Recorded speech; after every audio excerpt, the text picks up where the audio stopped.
Hi everyone. तर आज मी चालले स्वामींच्या मठामध्ये आणि मला बाहेर कुठे जायचं म्हटलं की चांगलं आवरूनच बाहेर निघायला आवडतं. ते भिकार भंगारसारखं उठायचं आणि सुटायचं आणि तसंच निघायचं ते माझ्या बुद्धीला पटत नाही.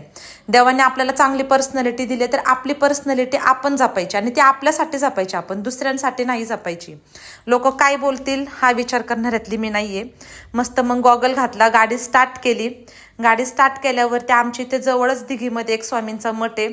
तिथे मी 5 ते 10 मिनिटांमध्ये पोहोचले. तिथे पोहोचल्यावरती स्वामींच्या मठामध्ये तिथे पहिल्यांदा पाय धुतले. पाय धुवून झाल्यावरती जेव्हा मी स्वामींच्या मठामध्ये आतमध्ये एंट्री केली तेव्हा मला पहिलं वाक्य दिसलं, भिवू नकोस, मी तुझ्या पाठीशी आहे. आणि हे वाक्य जेव्हा जेव्हा कुठे ऐकल किंवा जेव्हा कुठे मी बघल तेव्हा खरंच मनाला खूप भारी दिलासा वाटतो.